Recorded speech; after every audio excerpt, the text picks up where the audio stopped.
The first thing people noticed about Aaron Wallace was not the scar along his jaw or the way his hand hovered near his hip when strangers rode too close. It was his eyes, the kind of gray-blue that looked like a sky deciding whether to storm, and the fact that they had not truly looked at anything in 2 years. The Wallace Ranch sat 3 miles east of the town of Red Grove, Texas, on land that Aaron had broken with his own back in the spring of 1879, a year before he had ridden into San Antonio and come home with a wife named Clara. The main house was 2 stories of pine board and river stone, solid as the man who built it, with wide covered porches wrapping 3 of its 4 sides, and a stone hearth in the front room big enough to roast a whole side of beef. Clara had chosen that hearth herself, had pointed to the slate-colored stones along the creek bed, and told the stonemason exactly how high she wanted the mantel and exactly how wide the opening should be. And Aaron had watched her plan it with the kind of quiet joy a man keeps to himself, because it feels too good to speak aloud without breaking it. Clara Wallace had died in October of 1882 during the birth of what would have been their second child, and the child had not survived either. Their son, Thomas, had been 4 years old and had watched his father become something quiet and iron-hard and sealed shut over the weeks that followed, the way a wound closes over something that was never properly cleaned. Aaron did not fire the hearth in the main house after that. He had his ranch hand, a weathered old man named Pete Grover, who had ridden with cattle drives from Abilene to the Rio Grande, move a smaller cast-iron stove into the kitchen, and they had heated the house that way through 2 long Texas winters. The big stone hearth sat cold and dark and loaded with ash that had never been emptied, because emptying it would have meant acknowledging that the fires inside it were never coming back. Pete Grover did not mention it. The neighboring ranchers' wives who brought casseroles and sympathy the first winter did not mention it. Thomas, who was now 6 years old and growing with the wild, unself-conscious speed of a boy who lived outdoors, had never known the hearth burning and therefore did not mention it either. It was simply a cold place in the house, the way that grief becomes simply a cold place in a man, not dramatic, not loudly broken, just persistently absent of warmth. In November of 1884, Aaron Wallace received a letter. He almost did not read it. Letters to the ranch usually came through Pete, who rode to Red Grove on Tuesdays for supplies and collected whatever the post office held. This particular Tuesday, Pete rode back with flour, coffee, a new length of rope, and an envelope addressed in a hand that was neat and careful, the letters even and unhurried, as though the person who had written them had been taught by someone patient. Aaron read the return address, Eliza Baker, Harrogate, Missouri, and frowned, because he did not know anyone in Harrogate, Missouri. He opened it standing at the fence post where he had been checking for rot in the cedar rails. The letter was 3 pages long, written front and back in the same even hand, and it explained that Eliza Baker had received his name from a reverend named Horace Clem in Red Grove, who had apparently taken it upon himself, without Aaron's knowledge, which Aaron noted with something between irritation and reluctant gratitude, to place an inquiry on Aaron's behalf with a placement agency in St. Louis that arranged for educated women of good character to travel west and enter into the domestic service of widowed ranchers, either as household managers or, if both parties agreed after a period of acquaintance, as wives. Aaron sat down on the fence rail. He read the letter again. Eliza Baker was 26 years old. She was the 3rd daughter of a schoolteacher and a seamstress who had both died within a year of each other, the father of a fever, and the mother of what the letter called simply a failing of the heart, which Aaron understood to mean grief as much as anything else. She had been keeping house for her older sister and the sister's husband in Harrogate for the past 3 years, but her sister's husband had recently announced that his brother and the brother's family were moving in from Ohio, and that the house would no longer accommodate everyone, and so Eliza was at a practical crossroads. She had, she wrote, some small savings, enough for a train ticket west, and she had been teaching herself to read maps and had looked up Red Grove, Texas. In the geographic survey, her father had kept and found it to be a real and established place, which she noted with a precision that made Aaron almost smile for the first time in longer than he could recall. She wrote that she was not a fanciful woman and did not have romantic notions about the West that would crumble on contact with the actual thing. She wrote that she could cook well, manage accounts, mend clothing, tend kitchen gardens, and had some experience with the care of horses, though she admitted she was not a strong rider and would benefit from instruction. She wrote that she was coming to him honestly and that he should know from the outset that she had no desire to impose herself on a man who had not asked for her, and that if upon her arrival he found the arrangement unsuitable, she would take no offense and would find her own way. She wrote that she had lost people too, and that she understood what it was to keep living when the living felt strange and effortful. She did not elaborate on this. She did not need to. At the bottom of the third page, in slightly smaller letters as though she had nearly run out of room, she added, "I think you should know that I am not fragile. I do not mean this to sound hard. I only mean that whatever you are carrying, I am not afraid of the weight of it. I think honest work and honest company can make a difference if both people are willing. I hope you will write back." Aaron Wallace folded the letter carefully and put it in the inside pocket of his coat, where he kept the small photograph of Thomas he carried when he rode to town. He stood at the fence and looked out across the brown November grass and the bare live oaks in the cold, pale sky and thought for a long time. Then he went inside, sat at the kitchen table and wrote back. His reply was shorter than hers. He was not a man who had ever been comfortable with paper and ink, preferring the honest exchange of spoken words in the open air. He told her the arrangement was his idea in theory, even if it had been the Reverend's idea in practice, which was a slightly generous recasting of events that he hoped she would forgive. He told her about the ranch, 240 acres of good grazing land, a solid house, a working cattle operation with a spring herd that numbered around 300 head, 2 horses of her own use if she wished them, and Thomas, who was 6 and healthy, and in need of more consistent schooling than the one-room schoolhouse in Red Grove could provide, since it operated only 3 days a week when the schoolteacher, Mr. Abbott, was sober enough to conduct it. He wrote that the work was not easy and the land was demanding, but that it was honest land and he had built it honestly. He told her she was welcome to come. He did not write about Clara. He did not mention the cold hearth. He sealed the envelope, gave it to Pete on Thursday, and did not think about it again for 2 days, at which point he thought about it nearly constantly. Eliza Baker's second letter arrived on the 22nd of November and said simply that she had booked passage on the westbound train from St.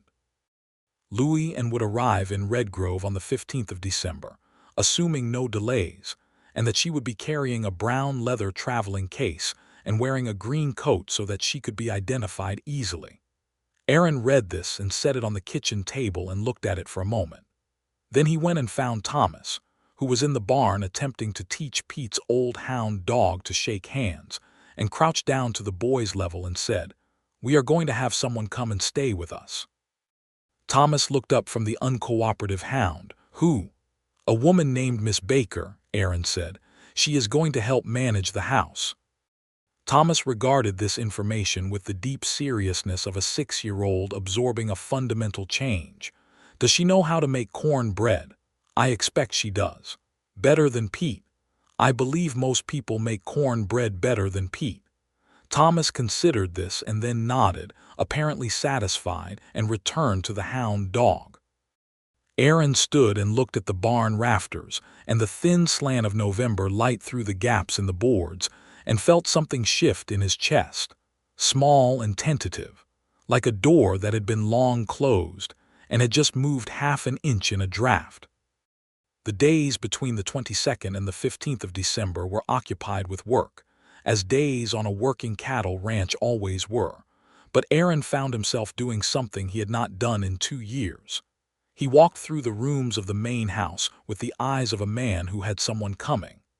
The main house had been well built, but had gone to the particular kind of neglect that is not laziness but absence of reason to care. The parlor where the cold hearth sat was dusty in a fine, persistent way. The curtains Clara had sewn from green calico faded to a gray-green and hanging crooked, because one of their hooks had come loose from the rod. The upstairs bedroom that had been the spare room was clean enough but bare, with only a rope bed and a straw mattress and a single window looking east. The kitchen was functional and well organized, because Pete and Aaron depended on it, and because order in the practical spaces was something Aaron had always maintained even when everything else had gone cold. He spent 2 evenings rehanging the parlor curtain and cleaning the parlor in a way that required him to stand near the hearth and look into its dark opening and confront, for the first time in 2 years, the fact that he was going to have to decide what to do about it. He cleaned around it. He swept the ash out with a long-handled brush and collected it in a pail. He did not lay a fire. He told himself there was no immediate reason to do so, that the kitchen stove was perfectly adequate for heat, that the parlor was not a room they used on a daily basis, and that he would address the matter of the hearth when and if it became relevant. He believed approximately half of this. He also spent one very uncomfortable afternoon in Redgrove, in Reverend Clem's office behind the church, which was a small whitewashed room that smelled of pipe smoke and old paper and righteousness. "You took a considerable liberty," Aaron told the Reverend, settling into the straight-back chair across from the old man's desk with the deliberate care of a man deciding whether to be angry. Reverend Clem was 70 years old, small and dry as kindling, with a full white beard and the particular brand of unshakable calm that either came from deep faith or from having outlived everyone who might have argued with him. He folded his hands on the desk. "I took the liberty your grief would not allow you to take for yourself," he said, "which is a different thing." Aaron looked at him for a moment. "Thomas needs a mother." "Thomas does need a mother," the Reverend agreed. "That was my reasoning, yes. It was not a subtle reasoning. I apologize if the directness of it offended." "It did not offend," Aaron said, which was the truth. "It surprised me." "Good things often do," said Reverend Clem, and handed him a cup of coffee that Aaron had not asked for and drank anyway. He also, while he was in town, stopped into the dry goods store operated by a man named Ike Hollies and purchased a new quilt, heavy wool in a pattern of dark red and deep blue squares, that he carried back and put on the bed in the upstairs spare room. He stopped in the street on the way back to his horse and stood for a moment, holding the wrapped quilt, and looked at the flat gray December sky pressing down over the main street of Redgrove with its 2 saloons, its general store, its farrier, its post office and land office side by side in the same building, and its small whitewashed church at the end of the road. He thought about a woman in a green coat stepping off a train and looking at all this for the first time and either being frightened or not being frightened, and he thought about her letter, "I am not fragile." He felt, he realized, a specific and careful kind of hoping, the sort of hoping a man does quietly because he has been burned before and his hands are still tender. On the 15th of December, he hitched the bay horse to the wagon and drove to Redgrove. Pete stayed at the ranch with Thomas, who had asked 3 times whether he could come and had been told each time that someone needed to make sure the chickens were fed, an assignment Thomas had accepted with great self-importance. The train from the east was an hour late, which was not unusual, and Aaron sat on the wagon board in the cold December wind and waited with the particular stillness of a man who has learned that patience is not a virtue but a survival skill. The train pulled in at 2:15 in the afternoon. Steam rolled across the platform and people stepped down from the cars, a few local families coming back from visits, a drummer in a too thin city coat looking uncertain about the wind, a pair of cowboys who had clearly done some of their traveling in the saloon car and were navigating the platform with careful concentration. And then a woman in a green coat. She was not what Aaron had formed in his mind, though he was not sure exactly what he had formed. She was of medium height, slender in the way of someone who worked steadily rather than someone who didn't eat enough, with dark brown hair pinned up neatly under a small hat that was doing its modest best against the wind. She was carrying a brown leather traveling case in one hand and a smaller bag in the other, and she was looking around the platform with a calm, measuring gaze, the gaze of a woman who was assessing a situation rather than being overwhelmed by it. She had a face that would have been called handsome rather than beautiful, with strong clear features and dark eyes that were, even from 20 feet away, noticeably direct. She saw him before he quite managed to approach her. He was a tall man and easy to pick out in a crowd, though the platform crowd was small, and she looked at him with the same measuring quality and then walked toward him as he walked toward her, and they met in the middle of the platform with the steam still curling around their boots. "Mr. Wallace," she said, not a question. "Miss Baker," he said. He took off his hat. He did not know exactly why. It felt right. "Welcome to Red Grove." She looked at the main street of Red Grove, which was visible from the platform in its entirety, the two saloons and the general store and the small church at the far end. "It is smaller than the survey suggested," she said. "Most things are," he said. She looked back at him, and something in her expression shifted slightly, not quite a smile but the territory adjacent to one. "That is a remarkably philosophical observation for a first conversation." "I have been thinking about what to say since November," he said, which was honest. It surprised him that it came out. It seemed to surprise her too, and this time the expression was definitively closer to a smile. "And I'm glad you had the time," she said. "Shall we go?" He took her traveling case. She did not argue about it, which he appreciated, and she climbed up onto the wagon board without any drama, settling her skirts and looking out at the road with the same practical readiness she seemed to apply to everything. They drove in silence for the first mile, which was not uncomfortable the way silences can be between people who don't know each other.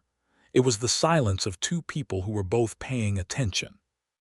"Tell me about your son," Eliza said, when the town had dropped behind them and the road opened up into the flat brown Texas plain with the bare mesquite and the pale winter grass stretching out in every direction under the cold white sky. Aaron told her about Thomas. He found, somewhat to his surprise, that he had a good deal to say. He told her about the boy's habit of collecting flat rocks along the creek and organizing them by color on the porch railing, which Pete found irritating and Aaron found quietly endearing. He told her about the way Thomas asked questions in sets of 3, never one question but always 3 in sequence, the way some people think in lists.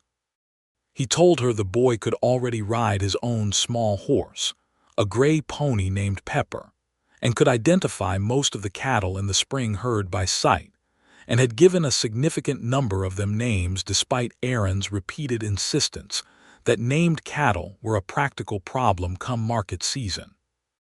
Eliza listened with the full quality of attention that Aaron had already started to recognize as one of her particular characteristics, the way she engaged with whatever was in front of her as though it was genuinely worth her time. "What are the names?" she asked. "What?" "The cattle names. What are the ones he has named?" Aaron looked at the road. "There is one he calls Douglas. One he calls Big Mary. A pair of young steers he insists are brothers and has named after presidents, though I cannot recall which presidents. And a heifer he has named Biscuit." Eliza's face opened in a real smile then, wide and warm, and it changed everything about her face in a way that Aaron felt in his sternum. "Biscuit," she repeated. "He said she was the color of a good biscuit," Aaron said. I could not argue with the accuracy. "No," Eliza agreed, and she was still smiling, and Aaron looked at the road ahead and thought that the drive to the ranch felt shorter than usual, though it was exactly the same 3 miles it had always been. The ranch came into view with its familiar geometry against the winter sky, the barn and the outbuildings, the corral fence, the cottonwood grove along the creek bare and gray-limbed in December, and the main house with its wide porch and the smoke from the kitchen stovepipe rising in a straight column in the windless cold. Thomas was on the porch before the wagon had fully stopped, Pete's old hound racing alongside him, and Thomas stopped at the porch edge and stared at Eliza Baker with the frank evaluation of a 6-year-old who had not yet been taught to conceal his assessments. "Can you make corn bread?" he asked. Eliza climbed down from the wagon board without assistance and stood in front of Thomas Wallace and looked at him with complete seriousness. "I can make corn bread," she said. "I can also make apple cake, beef stew, and if you have dried beans on hand, a pot of soup that I have been told is remarkable." Thomas absorbed this. "Pete's corn bread is bad," he said. "It is too hard and it does not taste like much." "Thomas," Aaron said, "it is the truth, Papa." "It is," Pete Grover said from the barn doorway, without apparent self-consciousness. He was a man of 60, lean and brown as old leather, with a white mustache that had gone a little wild in the absence of anyone to suggest he trim it. He touched the brim of his hat toward Eliza. "Pete Grover, ma'am, I'm much better with cattle than with biscuits." "That is an honest recommendation," Eliza said, and she shook his hand, which clearly surprised him and clearly pleased him in equal measure. She turned back to Thomas. "Shall I go inside and see what you have got in the larder, and we can start on something for supper?" Thomas stepped back from the porch railing and held the door for her with great ceremony, and Eliza Baker walked into Aaron Wallace's house for the first time, and Thomas followed her, asking her already whether she knew what corn bread was supposed to taste like, and whether she had ever been to Missouri, and whether she had seen the hound dog because the hound dog's name was Chester. Aaron stood at the wagon for a moment, watching the door close behind them. He went to unhitch the bay horse, and Pete came alongside him and took the other side of the harness without being asked. "She seems steady," Pete said. "She does," Aaron said. They worked in silence for a moment. "Good," Pete said, and that was the entirety of his commentary, which was about as much of a seal of approval as Pete Grover had ever given anything in Aaron's experience. The first days were a process of orientation, practical and careful, like two people finding the rhythm of a new dance by watching each other's feet. Eliza took the upstairs spare room and was up before dawn each morning, which Aaron discovered the first day when he came down to find the kitchen already warm and coffee already made and Eliza at the kitchen table with one of the household account books she had found in the drawer beside the range, reading through it with a pencil in her hand and a small crease between her brows. "I hope I have not overstepped," she said, when he stopped in the doorway. "I haven't looked at those since March," he said. "I noticed," she said, and the tone was not reproachful, just factual. "You are owed money by a man named Carlisle for 2 steers. It has been 7 months. Cal Carlisle owns the South Pasture operation past Red Grove. He is a slow payer." "He will be a slower payer if no one reminds him," Eliza said. "Would you like me to write the reminder, or will you do it yourself?" Aaron poured his coffee and sat down across from her. In the morning kitchen light, with her hair not yet fully pinned and a shawl over her nightclothes, she looked younger than 26 and more approachable, less like a woman who had composed careful letters and more like a person who was simply present. "You can write it," he said. "Your hand is better than mine." She nodded and made a note in the margin of the account book. They drank their coffee. Thomas came downstairs at a sprint and immediately demanded to know whether Eliza was going to make the soup she had mentioned, and the kitchen filled with the particular morning noise of a household that had more than 2 people in it, and Aaron sat at his kitchen table and was aware, with a sharpness that was almost painful, that the house sounded different than it had in 2 years. She wrote the letter to Cal Carlisle. He paid within the week, which Pete found extraordinary and said so at supper. She reorganized the larder in a way that made it immediately clear where everything was, labeled in her neat hand on small squares of paper. She started Thomas on proper reading lessons every afternoon, seated at the kitchen table with the McGuffey's reader Aaron had bought in Redgrove 2 years ago and never opened. And Thomas took to the lessons with a focus that Aaron had not seen in him before. The kind of attention a child pays when the teacher has the quality of full investment that makes learning feel like a fair exchange. She was, in the kitchen, exactly what she had promised: competent and understated, producing meals that were better than anything Aaron had eaten in 2 years without making any production of it. The cornbread was, as Thomas announced on the first evening with the relief of a person whose basic assumptions about the world had been confirmed, exactly how cornbread was supposed to be.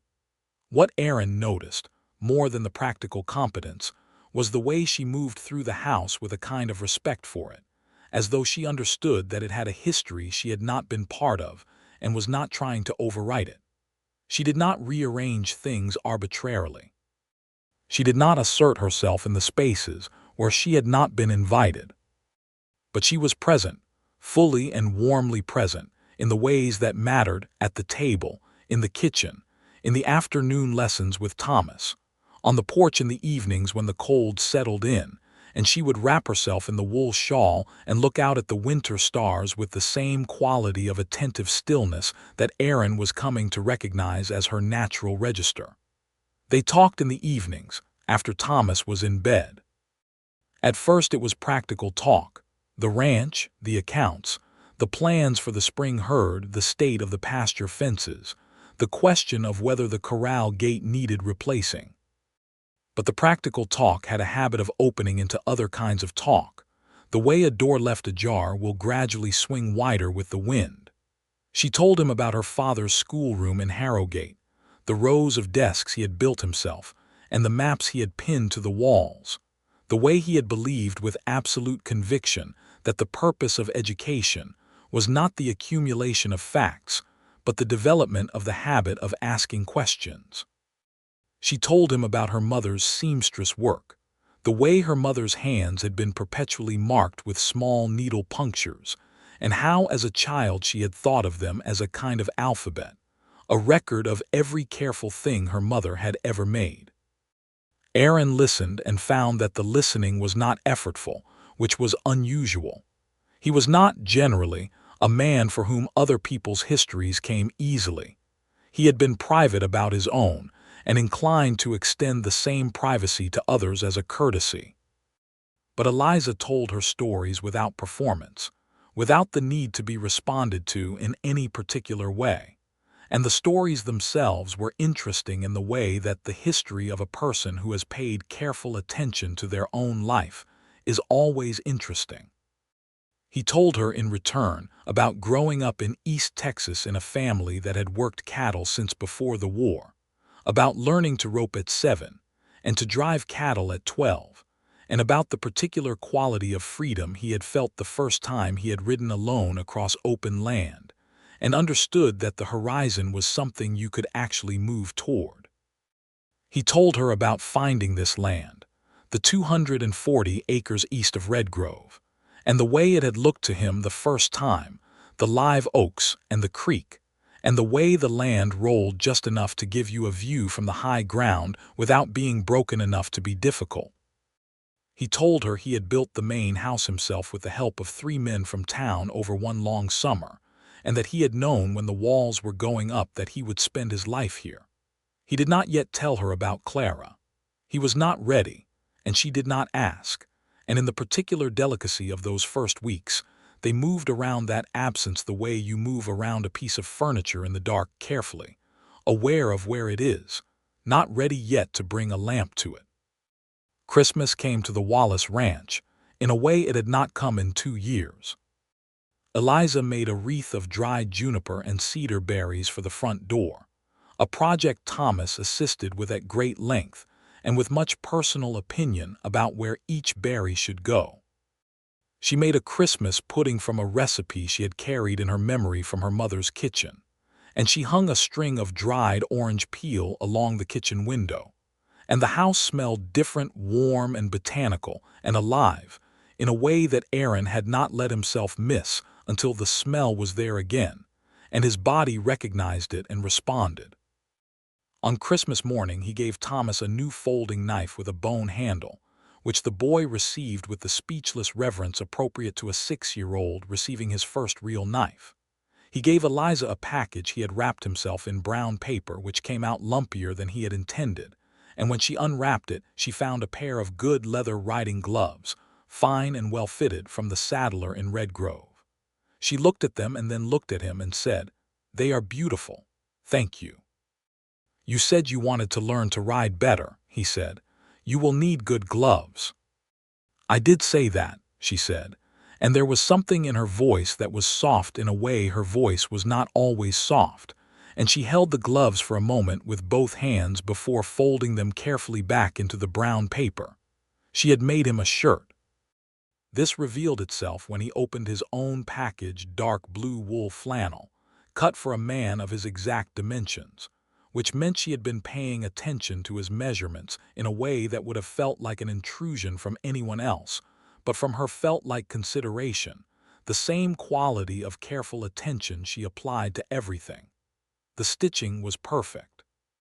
He held the shirt and thought of her mother's needle-marked hands and all the precise care that had gone into teaching a daughter to do this work. "I had to guess at some of the dimensions," she said. "You guessed right," he said.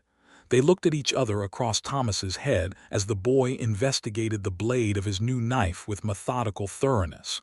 The look was not long, but it was the first time Aaron felt that they were looking at each other rather than looking toward each other. Some threshold crossed that had not been formally crossed before, and when he pulled his gaze back to Thomas and his knife, the warmth in his chest did not go away. January arrived with a cold that settled into the land like something with intention, the kind of deep blue-gray cold that Texas delivered rarely, but when it did, it meant it. The kitchen stove ran all day, and the house was warm enough near it, but the parlor and the sitting room stayed cold, and on the evenings when the wind came from the north, it found every gap in the boards and moved through the house with a thoroughness that no amount of banked fire in the little kitchen stove could fully address.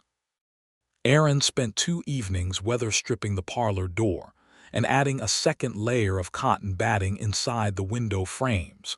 Practical work he should have done a year ago, and he told himself that the reason he was doing it now was because there was a woman in the house who deserved to be warm, and not because there was anything else to it.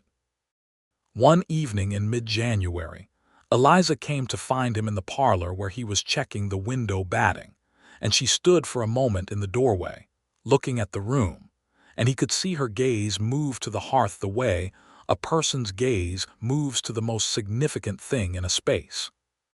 The parlor was, in the cold evening light, a room that showed its history, Clara's curtains, still hanging though he had straightened them, the cedar hope chest along the wall that he had not opened in 2 years, the framed piece of needlework above the mantel that Clara's mother had sent as a wedding gift. Eliza did not say anything about the hearth. She looked at it for a moment and then she said, "The batting in the east window will help. I will fill in the gaps along the baseboard tomorrow with some old cloth from the mending bin." "Good," Aaron said. She came into the room and looked at the needlework above the mantel. It was a verse in green thread on cream linen, something from Psalms, Aaron thought, though he could not recall now which verse. Clara had chosen it with her mother and he had agreed with it because she had liked it and because the frame was handsome. Her name was Clara, Aaron said without planning to. Eliza turned to look at him. She did not look surprised. She waited. "She died 2 years ago, October. The baby too." He said it the way he had said it on the few occasions he had needed to say it, flatly, without embellishment, because embellishment required more access to the thing than he could manage. The hearth was hers. She planned it. He looked at the dark opening, the cleaned ash box, the cold stone. "I haven't fired it since." Eliza looked at the hearth and then back at him, and her expression was not pity. He was grateful for that, deeply and specifically grateful, because pity was the one thing he could not bear, but something more like recognition, the expression of a person who knows what a specific kind of loss looks like because they have carried their own version of it. "I understand," she said quietly. I do not want you to think the house is—" He stopped. He was not sure what he wanted to say. That the house was not a grave. That he was not a man who lived only in the past. That she had come here and made the house warmer in every way he had not expected, and some ways he had. "I am grateful you are here," he said instead, which was the truth, and was simpler, and felt more honest than any of the other things he might have said. Eliza held his gaze for a moment, and in the cold gray parlor with the needlework over the dark hearth and the December wind pressing at the freshly batted window, she said, "I am glad I came." And she meant it. He could hear that she meant it the way you can hear truth when it has not been shaped for effect. She went back to the kitchen to check on Thomas and his evening reading, and Aaron stood in the parlor alone for another long moment and looked at the hearth. He had cleaned the ash from it in December when he was preparing the house. The box was clean. The stone surround was solid and well built, a good tight design that would draw correctly. He had wood stacked on the porch, had been stacking it all winter because he stacked wood regardless of whether it was needed, because the work was itself something to do. There was no practical obstacle. He stood for a long time, and then he went back to the kitchen. February brought a cattle matter that required his attention in a way that had nothing to do with anything pleasant. 3 of his steers, 2 yearlings, and an older animal he had been planning to sell at the spring market, turned up missing from the south pasture over the course of 4 days, found eventually a mile east on the far side of the creek with their ear tags cut. This was the particular brand of trouble that the West in 1885 still produced with regularity in the cattle country of East Texas, where the distinction between a man's cattle and a neighboring man's cattle was still, in certain quarters, regarded as a matter of opinion. He rode out with Pete on the second day of searching and found boot tracks in the muddy creek bank that went north, toward the back property of a man named Hector Reyes, who had started a small operation on leased land the previous spring, and with whom Aaron had had a neutral and uneventful relationship until this moment. He did not leap to conclusions. Boot tracks were not evidence, and Reyes had given him no reason to distrust him. But he rode over to the Reyes operation and found Reyes in his small barn repairing a saddle, and they had a conversation that was careful and direct and uncomfortable in the way that conversations about potential theft always are between men who live on neighboring land and need to continue doing so. Reyes denied any knowledge of the missing steers. His denial was credible, and when Aaron rode the northern border of Reyes's land, he found no sign of his cattle. They turned up the following day 2 miles east, wandering on open land without any sign of having been held, which suggested they had found their own way through a break in the fence, rather than having been driven anywhere with intent. Aaron spent a day riding his fence line, and found the break a section of wire down in a low spot along the creek, where the freeze-thaw cycle had heaved the post out of the ground, and he spent half a day with Pete resetting the post and running new wire, and felt the particular humility of a man who has been suspicious of his neighbor without cause. He went back to Reyes and said so, directly and without ceremony. Reyes received the apology with a graciousness that Aaron respected, and they ended the conversation with a handshake. And later Aaron mentioned the episode to Eliza over supper, and she listened to the whole account and said, "You went back and told him you were wrong." "I was wrong," Aaron said. "Many men would not go back," she said. "That does not speak well of many men," he said. She smiled at him across the table, and Thomas asked whether they were going to get more steers, since the ones they had found were clearly bad at staying where they were supposed to. And the table filled with laughter that Aaron noticed afterward, not during, because he was laughing too, was the first laughter that had come from the main house dining table since before Clara died. March arrived in its ambivalent way, part winter and part something else, the grass starting its long, slow turn back to green along the creek bottom, and the live oaks putting out their small, determined new leaves. Aaron began the spring work, the cattle count, the fence riding, the planning for the season's additions to the herd, and Eliza began the spring work of the house and the kitchen garden, which she had spent the winter planning with the same methodical care she applied to everything.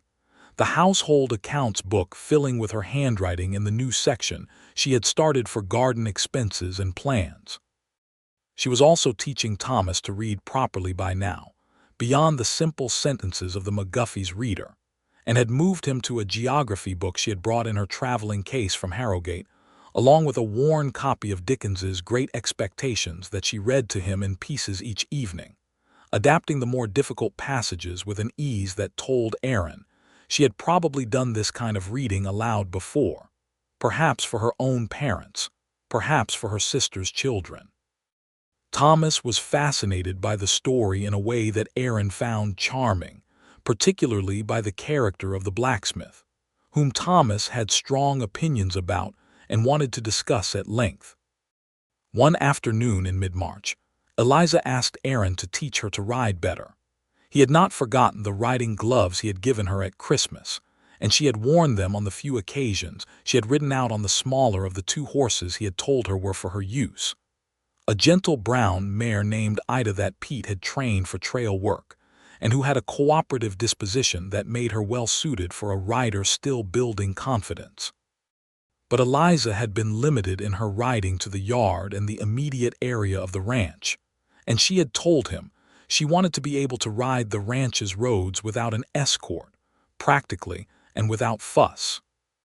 He rode out with her 3 afternoons that week, patient in the way he was patient with everything that required physical skill, not talking too much, not correcting every small thing, letting the learning come from experience rather than instruction on the things that had to be learned by feel rather than by explanation. She was a quick study, better coordinated than she had suggested in her letter, and by the 3rd afternoon she was holding a good steady posting trot on Ida without gripping the saddle horn, her weight balanced correctly, her hands light. On the 4th afternoon she rode out alone to the East Road and back, a distance of about 2 miles, and came in with color in her cheeks and the riding gloves still perfectly on, and something in her expression that was pure uncomplicated satisfaction, the expression of a person who has just discovered a competence they weren't sure they had. "How was it?" he asked from the corral where he was working with a young horse. "Excellent," she said, and she was smiling in a way that was different from her other smiles, more open, the way a person smiles when there is no one in particular to perform for.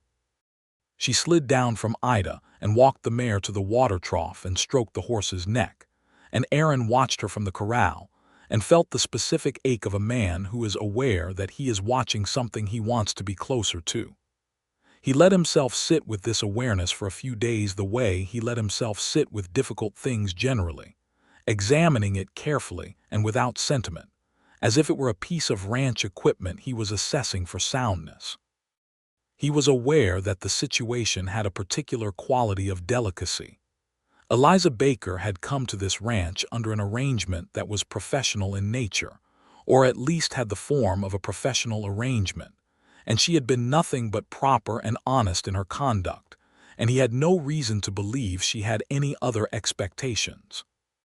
He was also aware that he was a man who had been shut down for 2 years in a fundamental way, and that the warmth he felt around her might be, at least in part, the warmth of anything warm in a cold place rather than something specific to her. He was honest enough with himself to know, however, that it was specific to her. It was the way she told the truth without cruelty. It was the way she laughed at things that were genuinely funny rather than things it would be polite to find funny. It was the way she looked at Thomas with affection that had grown from zero over a matter of weeks into something that looked very much like love, patient and specific and freely given. It was the quality of her attention, her directness, her refusal to be fragile even when she was, clearly, more tender underneath the steady exterior than she let show. He thought about saying something and decided against it repeatedly over the course of 3 weeks, which was, he recognized, the behavior of a man who was going to say something eventually, but needed to believe he was being sensible about it. What brought the matter to a point was not a grand gesture or a formal occasion, but a Tuesday evening in late March, the end of a long day, when the spring work was in full swing, and Aaron had come in late and tired, and found supper kept warm on the stove, and Thomas already in bed and Eliza in the parlor.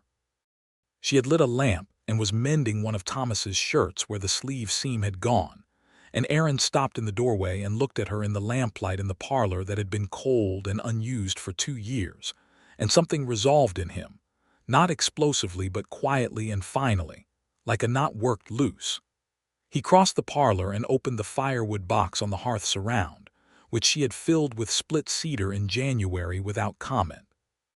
He laid the fire the way he had always laid it, tinder first, then small splits, then larger pieces, building the structure with the specific care of a man who had done it hundreds of times. He did not speak. His hands were sure and he did not hesitate. When he struck the match and touched it to the tinder and the flame caught and spread through the cedar, kindling with its crackling warmth, he sat back on his heels and watched it for a moment, the first fire in the main house hearth since October of 1882. Eliza had stopped mending.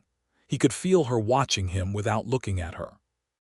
The fire climbed through the kindling to the larger splits, and the stone around the firebox began to warm, and the light of it came out golden, and moving into the room that had been lamplight cold for so long. He stood up and turned, and she was looking at him, not at the fire, and her expression was open in a way it was not always open, the steady exterior not quite so steady, her eyes reflecting the firelight in a way that made them look like the surface of deep water with light moving through it. "Aaron," she said, and it was the first time she had used his given name. "I know," he said. "Do you?" Her voice was very quiet. He crossed the room to where she sat, and he stood before her and looked at her for a long moment in the firelight. "I have known for a while," he said. "I have been deciding whether to be a coward about it. And have you decided?" She asked, and her voice had the steadiness that was her natural quality, but underneath it something that was not steady at all. "I have decided not to be," he said.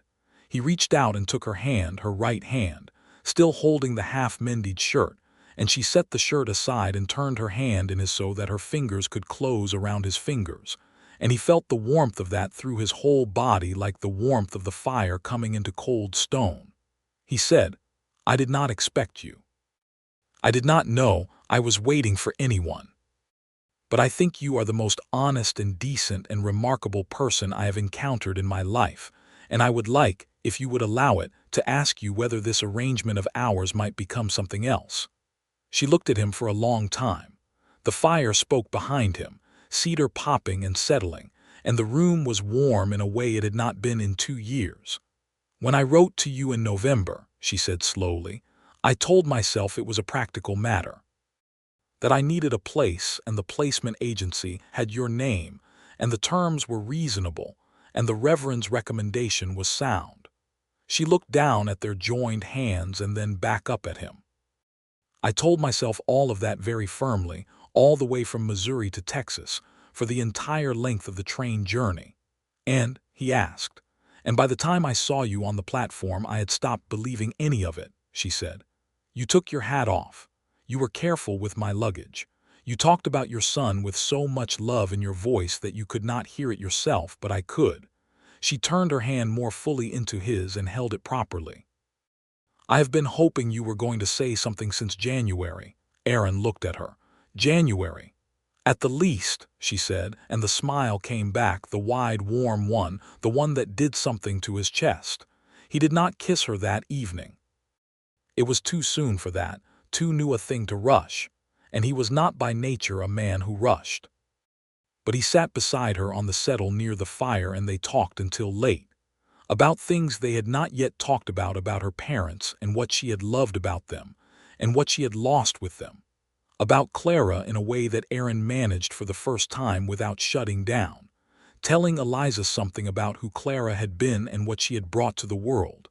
And Eliza listened, and did not flinch from it, and did not try to position herself in relation to it, but only received it as what it was, a part of him, a wound healed to a scar, something that had shaped him without being him.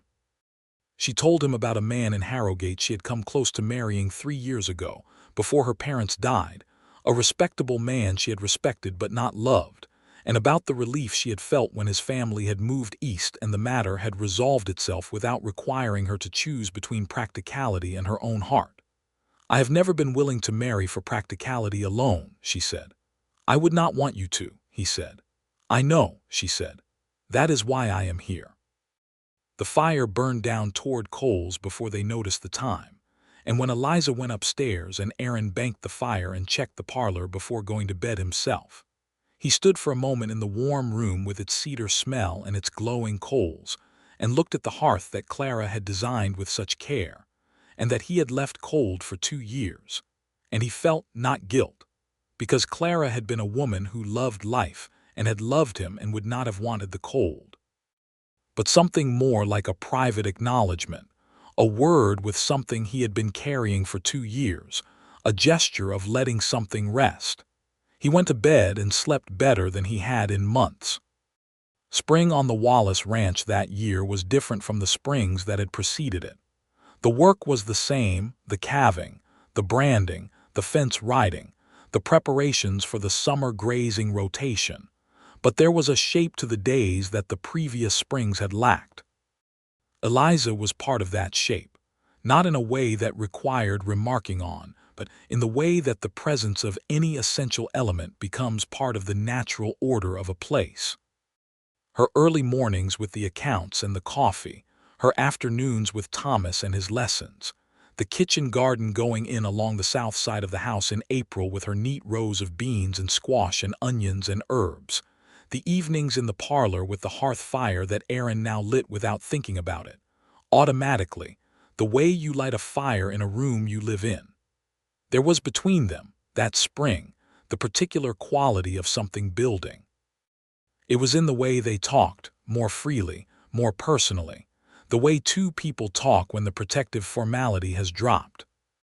It was in the small physical facts of proximity, the way he stood beside her at the corral fence watching the new foals that March had brought, their shoulders almost but not quite touching, the way she brushed his hand passing him his coffee cup in the mornings, lingering a half-second longer than necessary, the way he caught her watching him sometimes from across the yard with an expression that was unguarded in the way her expressions were rarely unguarded.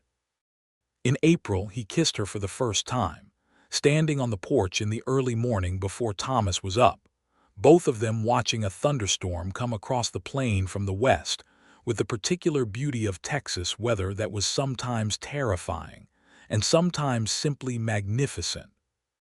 The lightning was still far away and the rain hadn't reached them yet, just the wind coming ahead of it smelling of wet earth and approaching water, and she was standing beside him at the porch railing, and they were both watching the storm, and he turned to say something about the pasture drainage, and found her face very close, and the thing that happened next was neither thought about nor impulsive, but simply the natural conclusion of several months of careful, honest attention to each other. She kissed him back with a warmth and directness that was entirely consistent with everything else about her, and when they stepped back from each other the storm was much closer, and the first drops of rain were hitting the porch boards, and she looked at him with her clear dark eyes and said, "I have wanted you to do that since February at the absolute minimum." He laughed.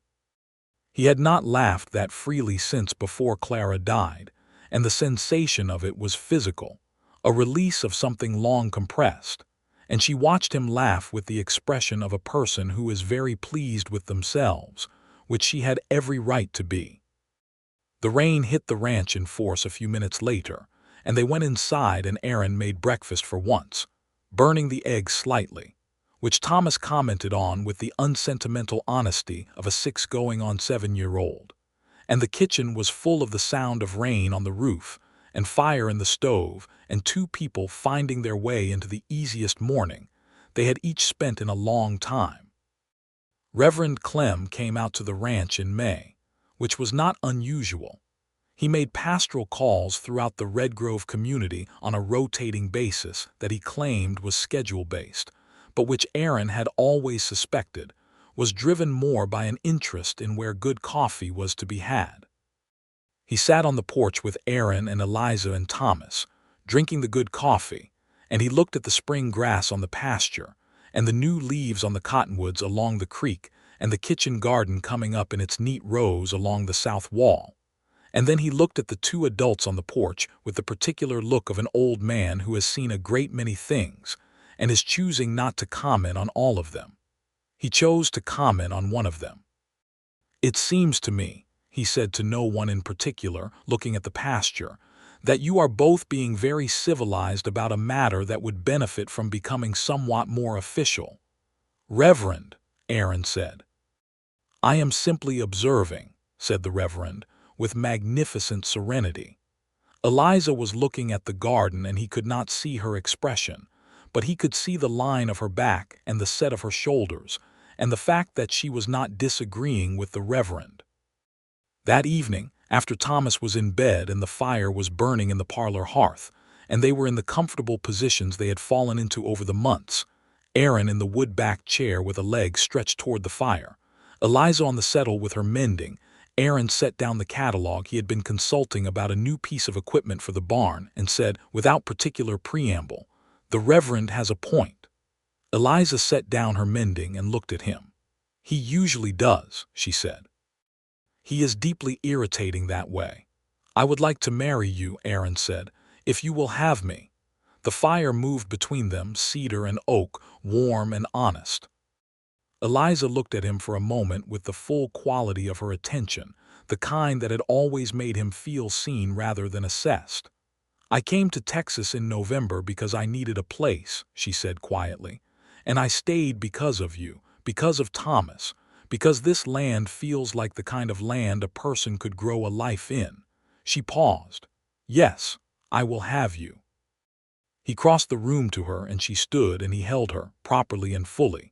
For the first time, his arms around her and her face against his neck, and the fire was warm and the night was quiet outside, and from upstairs came the small faint sound of Thomas talking in his sleep about his named cattle, which was so Thomas, so exactly and specifically Thomas, that Aaron had to press his face into Eliza's hair to conceal that he was somewhere between laughing and something closer to tears. "He is talking about Biscuit," Eliza said against his shoulder. "He usually is," Aaron said. They were married in June at the little church in Redgrove, on a Saturday morning when the summer heat was not yet at its worst, and the morning had a clean golden quality that Aaron would remember for the rest of his life as the specific color of that day. The whole of the small Redgrove community turned out in the way that small communities turn out for weddings, not from social obligation, but from the genuine human appetite for witnessing two people choose each other. Pete Grover wore his good vest, which he aired out so infrequently that it still smelled slightly of cedar from whatever box it had been stored in, and stood as Aaron's witness with the solemn dignity of a man who understood the weight of what he was witnessing. Hector Reyes and his wife, Maria, came and sat in the third row, and Aaron found in this the particular satisfaction of a wound healed without a scar. Reverend Clem performed the ceremony with the brevity and precision of a man who had married a great many couples, and understood that the ceremony was the frame and not the painting. Thomas stood beside his father as a very serious junior participant, and held the ring for 30 seconds with the concentration of someone entrusted with a matter of great importance and delivered it perfectly. And when the Reverend pronounced them married and Aaron kissed his wife for the first time as his wife, Thomas tugged on Eliza's sleeve and asked whether she was still going to be called Miss Baker now, and Eliza crouched to his level in her wedding dress. Pale blue cotton with white trim that she had sewn herself, and that Aaron had thought when he saw her in it was the most beautiful thing he had ever seen, and she said, "Now I am Mrs. Wallace," which means we share a name. "Does that suit you?" Thomas thought about this for a moment. "Yes," he said, "I would like that." And then, with the unerring instinct of a child who understands exactly how much a question can carry, he asked, "Does that mean you are staying?" Eliza took his face in her hands and said, "I am staying." The celebration after the church was held at the ranch. A proper Texas June gathering with food enough for twice the number present and tables set up on the wide porch, and Pete producing a fiddle from somewhere unexpected and playing tolerably well for a man who had not practiced in years. And the afternoon went long and warm and golden into evening, and when the guests had gone home, and Thomas was finally persuaded to sleep despite the excitement, Aaron and Eliza sat on the porch together in the cooling evening, with the summer stars coming out one at a time above the flat Texas plain and the cottonwoods along the creek making their soft summer sound. And neither of them said anything for a while because nothing needed to be said. "I am glad the Reverend is interfering," Aaron said finally. "He will be insufferable about it for years," Eliza said. "Deservedly," Aaron said. She leaned against him and he put his arm around her and they sat in the summer night on the porch of the house that had been built for a life and had then been waiting for a life to come back to it, and it had. The summer of 1885 was a good working summer, the kind of summer a ranch needs periodically to build toward its longer future's good rain at the right times, the grass in condition, the herd producing calves at a healthy rate, the fences in repair after Aaron and Pete's spring work, the barn sound and the equipment functioning. Aaron was busy in the particular way that suited him, the physical demanding busyness of land that required constant tending, and Eliza was busy in her own ways. The garden, the accounts, Thomas's lessons, the management of the household with a competence that had moved from remarkable to simply natural, the way that any real skill eventually becomes invisible through mastery. She rode with him sometimes now, fully at ease on Ida, keeping alongside him on the fence checks or the morning rounds of the pasture. These were, Aaron would later think when he thought back on that first summer, the hours he valued most, the two of them on horseback in the early morning light, the grass still silver with dew, the cattle moving slowly on the far pasture, the land spread out around them in its summer fullness, and Eliza beside him talking or not talking with equal ease, her green coat put away for the season and replaced with a lighter jacket, her dark hair catching the morning light. Riding Ida with the relaxed confidence of a woman who has learned a thing well and is glad to know it. She told him in August that she was going to have a baby. She told him in the kitchen in the morning, the way she told him most things directly and without performance, looking at him with her steady dark eyes and letting the truth be what it was. He set down his coffee cup and looked at her and felt something move through him that was large and bright and a little frightening, the way all the genuinely important things are a little frightening. "Are you well?" he asked first, because it was the first thing he needed to know. "I am well," she said. "I feel sick in the mornings, but it is not severe. I am otherwise very well." He crossed to her and held her, and she held him back, and against her hair he said, "I am," and did not have the right word and so said instead, "I am very glad." "So am I," she said.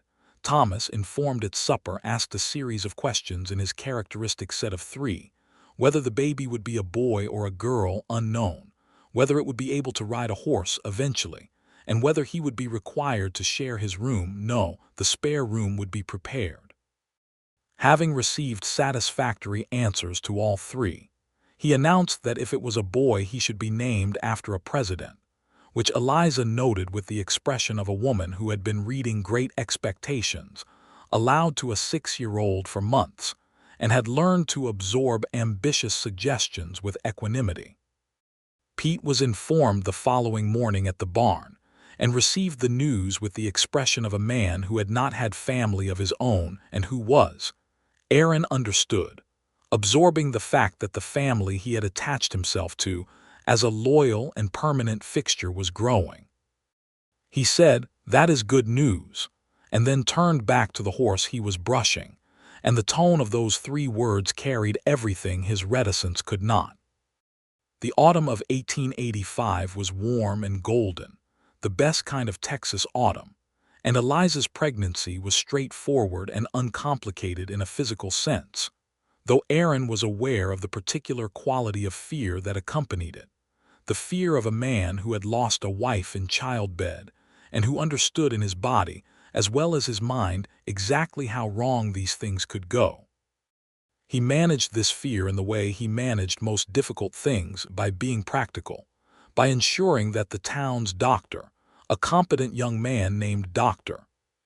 Fields, who had trained in Dallas and set up practice in Redgrove the previous year, was consulted regularly and was available when the time came. Eliza managed it differently, or rather, she managed it with the same combination of practicality and directness she brought to everything. She was not afraid in the way that fear made people reckless or avoidant. She was honest about what she knew, that childbirth was dangerous and that she understood this, and honest about what she intended, that she was strong and healthy and was going to do everything within her power to ensure the best possible outcome. And she did not allow the fear to be the primary atmosphere in the house, which Aaron recognized as a gift she was giving both him and Thomas, who was old enough now to understand that something significant was happening, but needed to see the adults in his world meet it with steadiness. There was one evening in October when she was tired and the fear was more present in her than usual, and Aaron found her in the parlor sitting by the fire with her hands folded in her lap and her eyes on the flames, and he sat beside her and took her hands and held them, and they sat together without speaking for a long time, and eventually she said, "I am afraid sometimes." "I know," he said. "I am afraid too." "Tell me it will be all right," she said, which was not the kind of thing she generally asked for, and the fact that she asked it told him exactly how much space the fear was taking up in that particular moment. He held her hands and thought about what was honest. "I think it will be all right," he said. "Dr. Fields is good and you are strong, and we have done everything that can be done. I cannot promise you certainty because certainty is not mine to give, but I will be here for everything that comes." He paused. "That I can promise." She leaned her head against his shoulder, and the fire moved in the hearth, and outside the October wind moved through the cottonwoods along the creek, and after a while she straightened up and said, "You are a very good man, Aaron Wallace." "You told me that in November," he said. "In my letter, between the lines." She looked at him sideways. "I was trying to be professional." "You were," he said. "It came through anyway." She laughed at that, and the fear retreated to its proper size, the size of a thing that is present and acknowledged, but is not allowed to run the household. In December, on the 15th, which was 1 year to the day from the afternoon she had stepped off the train from Missouri onto the platform at Redgrove, Eliza Wallace gave birth to a son. Dr. Fields was there, as were Pete at the barn on standing instruction to be close by, and Thomas, who had been installed in Pete's care in the kitchen with instructions to stay there and eat the gingerbread Eliza had made the week before in preparation for exactly this contingency. The birth was not easy. There was a long, hard stretch in the middle of the night when the fear Aaron had been managing all autumn rose to something acute, and he stood in the hallway outside the bedroom door with his fist against the wall and the lamplight under the door and the sounds inside, and the particular specific terrible experience of a man whose history has given him every reason to understand what can be lost. And then, at 3 in the morning, the sound changed, and the baby announced himself. Aaron was allowed into the room, and Eliza was exhausted and pale and looking at the wrapped bundle in her arms, with an expression that Aaron recognized as the particular love that is beyond language, the kind that comes before any words and remains after all the words are inadequate. She looked up at him when he came to the bedside, and her expression was that, and under it was something else, something that was for him specifically, the look of a woman telling a man without words that she had kept her promise. "He is well," she said. "Dr. Fields says he is very well." Aaron sat on the edge of the bed and looked at his son, who was red-faced and vigorously unhappy with the world in the way of all newborns, and who had a remarkable quantity of dark hair for someone who had only been a person for 3 minutes. He reached out, and the baby's hand, smaller than he had remembered from Thomas, closed around his finger with the blind, reflexive grip of new life, and Aaron sat with that for a moment and felt something complete inside him, something that had been in the process of completing since a November morning, when he had read a careful 3-page letter from a woman in Missouri and felt, for the first time in 2 years, that the world was still wide enough for something new to enter it. Thomas wants him named after a president, Aaron said. Eliza made a sound that was exhausted laughter. I know he does. He has mentioned it a number of times. What do you want to name him? Aaron asked. She looked at the baby and then at Aaron. James, she said. My father's name. James, Aaron said, trying it. It sat well. James Wallace. The door opened a crack and Thomas's face appeared, which meant either that Pete had relented or that Thomas had successfully negotiated his own way out of the kitchen, both of which were equally plausible. He looked at the baby with the solemn and wide-eyed expression of a child, confronting the fact that a concept he has known about for months has become a real thing in a real room. Is that him? Thomas asked. Come in, Eliza said. Thomas came to the bed and looked at his brother for a long time. He is very small, he said. All babies are, Aaron said. Was I? Smaller, Aaron said, which was not entirely accurate but was a gift Thomas could have. Thomas looked at the baby, who was James Wallace, and said with the gravity of a 7-year-old accepting a significant responsibility, I will teach him to ride, and to name cattle correctly. He paused. And to read. Mrs. Wallace taught me, and it is very useful. I am glad to know it, Eliza said. Pete appeared in the doorway behind Thomas, hat in hand, and looked at the baby and the family assembled around him and said, with a slight roughness in his usually dry voice, Everything all right in here? Everything is all right, Aaron said. Pete looked for a moment longer than was strictly necessary, and then nodded and went back to the kitchen. And they heard him out there moving around, and then the particular sound of the coffee pot being put on the stove, which was the only way Pete Grover knew to mark an occasion, but which was, Aaron thought, as fine a way as any. The winter that followed was the warmest in Aaron's recent memory, or perhaps it only seemed so because the house was warm in a way it had not been, the hearth in the parlor burning every evening, the kitchen always occupied, Thomas doing his lessons at the table with James in the basket beside him, because he had decided that reading aloud to the baby was beneficial. A theory Eliza supported with a straight face, while Aaron leaned in the doorway grinning at his firstborn reading Dickens with great seriousness to a 3-week-old. The accounts that spring showed the ranch in its best financial condition since Aaron had started the operation.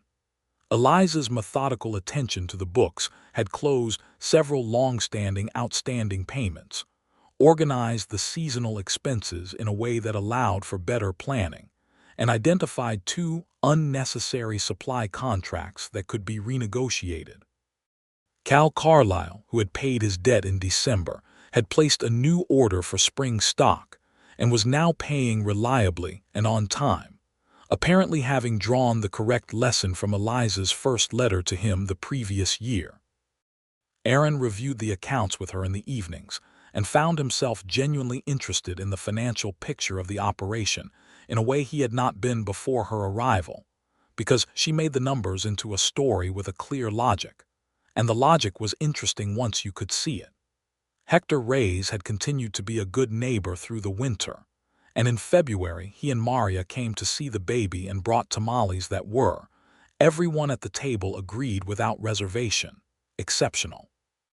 The Reyes operation had struggled some with its lease terms, and Aaron had put Reyes in contact with the land office with some information about the surveys that Eliza had found in the ranch records, which had ultimately helped Reyes clarify his grazing boundaries without a dispute. This was the West as it worked at its best, neighbors solving problems together rather than in opposition, the land big enough for everyone if people were reasonable about it. The injustices of the land, Aaron and Eliza both understood, were not always resolved by reason. The cattle operations in Texas in the 1880s operated on land that had been taken from the peoples who had lived on it before, the Comanche and the Kiowa and others, through treaties broken as fast as they were made, and through a violence that the West preferred not to name directly, but that was present in the fact of every acre claimed. Aaron had grown up in a world that did not examine this, and he was not a man given to grand political pronouncements, but he had in him the capacity for honest reckoning, the same capacity that had taken him back to Hector Ray's to apologize for an unjust suspicion. He could not undo the history of the land under his boots, but he could be honest about it, and he could treat every person who worked it alongside him with the respect owed to a person, regardless of the categories the world assigned. Eliza had said to him once, in one of their evening conversations, that her father had taught her that the first obligation of an educated person was to see clearly, not to look away from the things that were uncomfortable to see. Aaron had thought about this statement at length, more than once, in the months following. It had worked its way into his understanding of himself, and his place on this land the way that the truly important things always do slowly, without announcement, until it was simply part of how he understood things. Spring of 1886 came in with the usual quality of promise and demand that spring on a working ranch always carried, and Aaron rode his fence lines with the new season's optimism and the particular clarity of a man who has come through the far side of grief and loss, and has found, on the other side, something unexpected and real.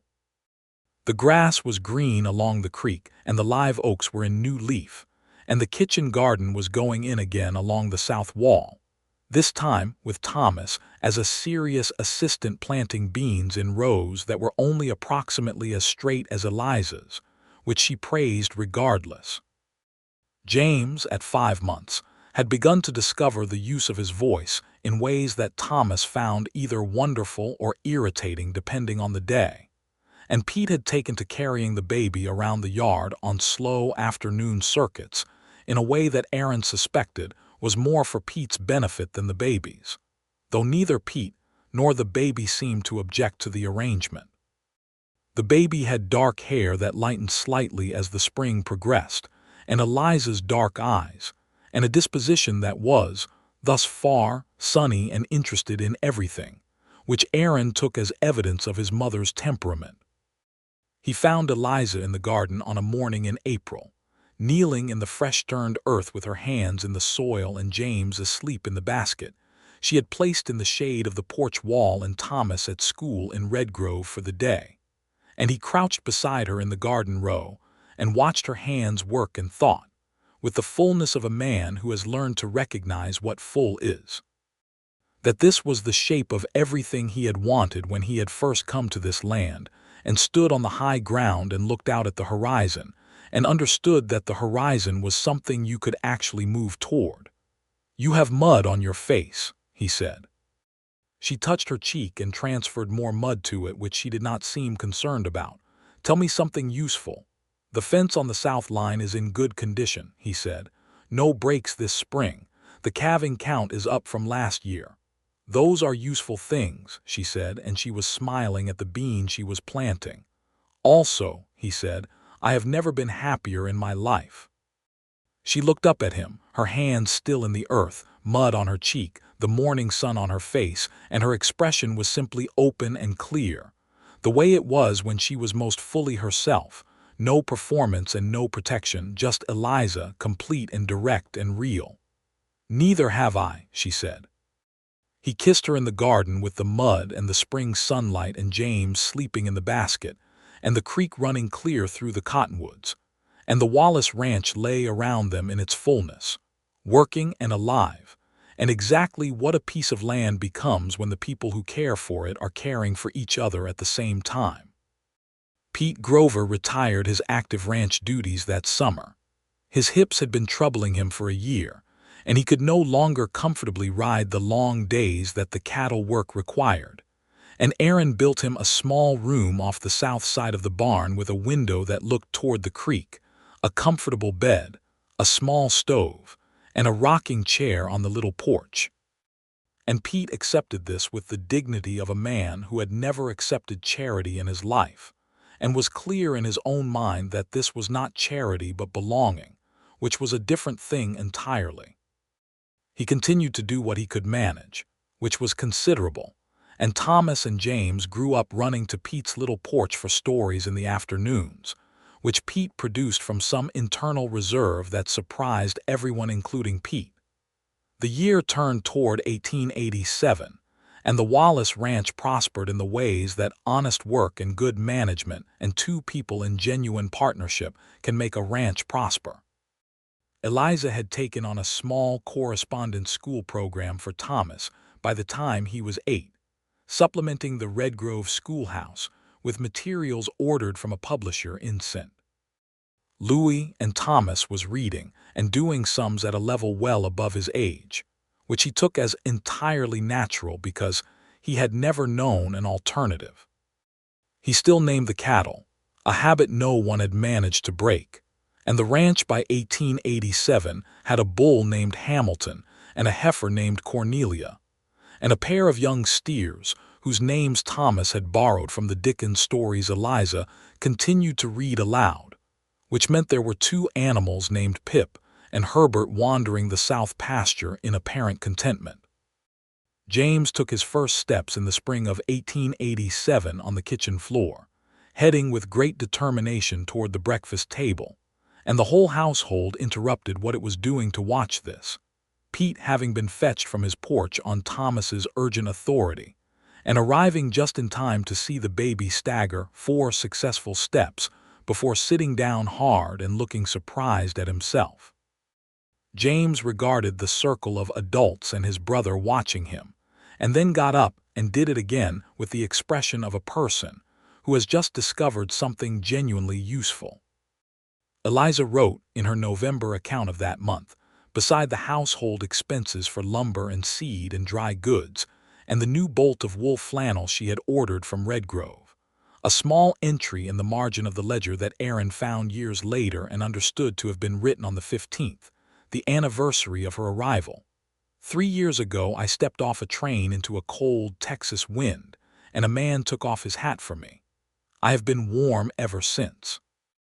Aaron read this late on an evening when he had been going through the old account books for a practical reason that he had already forgotten, and he sat for a long time at the kitchen table with the book in his hands and the lamplight and the fire in the parlor hearth sending its warmth through the open doorway, and he thought about the cold hearth and the woman who had come in November and the fire he had lit without a word, and what it had been the beginning of. Thomas was in bed. James was in bed. Pete was in his room off the barn. The house was quiet with the deep quiet of a home that is full of sleeping people, which is a different quiet from the quiet of an empty house. He heard Eliza's step on the stair, the specific rhythm of her walk that he knew now as well as his own heartbeat, and she came into the kitchen in her night clothes with her dark hair loose and her feet bare on the kitchen floor, and she looked at him and the account book in his hands and said, "What are you reading?" He showed her the margin entry. She looked at it and then at him, and her expression was the open one, the fully herself one. "November the 15th, he said. "Yes," she said. He put the book down and stood, and she came to him, and he held her in the kitchen with the lamplight and the sound of the fire and the sleeping house around them and the land outside wide and dark and quiet under the winter stars, and she said against his chest, "I never expected this. Any of it." "Neither did I," he said. "Are you glad?" she asked, and the question was not uncertain but was the kind of question you ask when you want to hear the answer said aloud, because some things are worth the saying. He held her and looked out the kitchen window at the dark Texas night, and the stars over the pasture and the cottonwoods along the creek he could not see, but could feel the presence of, and he thought about all of it.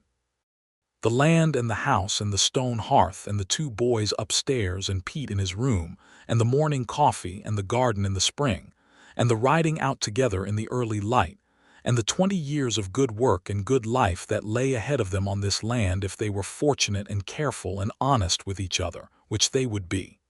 Every day, he said. Every single day. The fire in the parlor hearth burned through to the small hours of that November night, warm and steady, while the Wallace Ranch slept in the peace of a home that had been built twice. Once with timber and stone and a man's hard work, and once again, more slowly and more permanently. with honesty and loss and the willingness of two people to let warmth back into the places that had gone cold. And the stars over the Texas plain were very clear and very old and entirely indifferent to the small human drama playing out below them, which made the drama, in the way of all small human dramas witnessed by an indifferent and ancient sky, all the more precious for its very smallness, all the more worth keeping, all the more real.